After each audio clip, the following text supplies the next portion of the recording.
Hai Sobat Barista, selamat datang di Barista, tempat kamu mendapatkan update terbaru tentang berita kekinian. Nah, sebelum kita lanjut, jangan lupa untuk like, subscribe, dan aktifkan notifikasinya. Luar biasa adalah kata yang tepat untuk menggambarkan timnas sepak bola kita saat ini. Akhirnya setelah 20 tahun, Indonesia berhasil mengalahkan Vietnam di Stadion Maidin, Hanoi, Vietnam di kualifikasi Piala Dunia 2026. Kemenangan ini menjadi sempurna karena 5 hari sebelumnya Vietnam juga dibuat bertekuk lutut di Stadion Gelora Bung Karno, Jakarta. Kemenangan di Hanoi sangat meyakinkan karena skuad Garuda berhasil melesakkan 3 gol tanpa balas. Gol-gol tersebut diciptakan oleh Jay Itjes, Ragnar Oratmangun, dan Ramadan Sananta. Dalam laga leg 2 di Hanoi, Timnas Indonesia menurunkan formasi 4-3-3 yang bisa berubah jadi 3-4-3. Keberadaan Ragnar Oratmangun di sisi kiri dan Tom Haye di lini tengah menciptakan perbedaan mencolok dibandingkan penampilan Garuda saat di Gelora Bung Karno, Jakarta. Nah, sementara itu, Vietnam lebih mengutamakan penguasaan bola pada era Philippe Troussier, memakai skema 5-4-1 yang bisa berubah jadi 3-4-2-1. Sang pelatih tampaknya ingin memperkuat lini tengah timnya menghadapi gempuran Indonesia. Kemenangan atas Vietnam ini sekaligus membawa timnas Indonesia saat ini berada di urutan kedua klasemen sementara di grup F, babak kedua kualifikasi Piala Dunia 2026 zona Asia.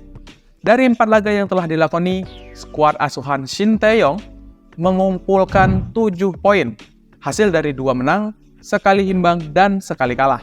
Posisi timnas Indonesia berada di bawah Irak yang telah memastikan dirinya lolos ke babak ketiga kualifikasi Piala Dunia 2026 zona Asia. Timnas Indonesia masih menyisakan 2 laga di babak kedua kualifikasi Piala Dunia 2026 zona Asia, yakni melawan Irak dan menghadapi Filipina. Dan kedua laga tersebut, timnas Indonesia akan bertindak selaku tuan rumah. Secara matematika, skuad Garuda hanya butuh 1 kemenangan lagi untuk memastikan lolos ke babak ketiga kualifikasi Piala Dunia 2026 zona Asia.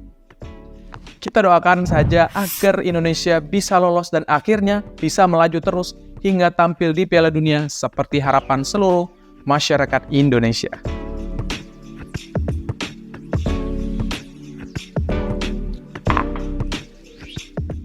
Nah, berita selanjutnya masih berhubungan dengan skuad timnas Indonesia.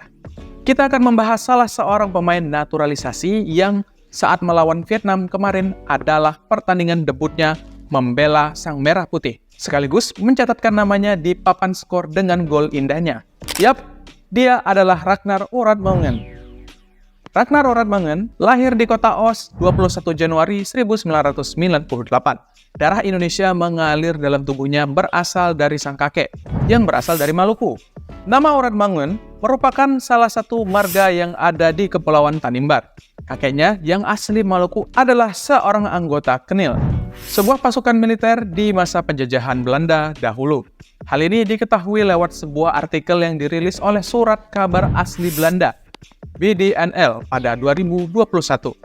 Menurut media tersebut, setelah Indonesia merdeka pada 17 Agustus 1945, kakek Ragnar Oratmangun merasa tidak memiliki masa depan di Indonesia. Oleh karenanya, kakek Ragnar memilih untuk menetap di Nistelrooy di Belanda, sebuah wilayah yang memang diperuntukkan khusus untuk masyarakat Maluku di Belanda.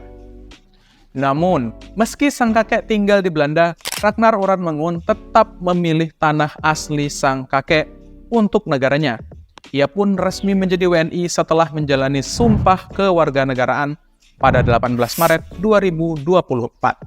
Ragnar Oratmangun memulai karir profesionalnya di klub divisi kedua Liga Belanda, FCC Oos, pada musim 2017 dan 2018.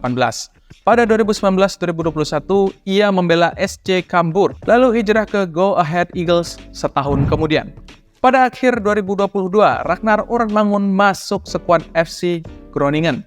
Musim berikutnya, ia dipinjamkan ke Fortuna Sittard yang merupakan klub di kasta tertinggi Liga Belanda. Dilihat dari Instagram miliknya, Ragnar begitu bangga saat proses naturalisasi menjadi warga negara Indonesia. dan ia menganggap bahwa dirinya adalah bagian tak terpisahkan dari Indonesia. Selamat datang Ragnar. Kami terus menunggu sumbangsihmu untuk kejayaan sepak bola Indonesia.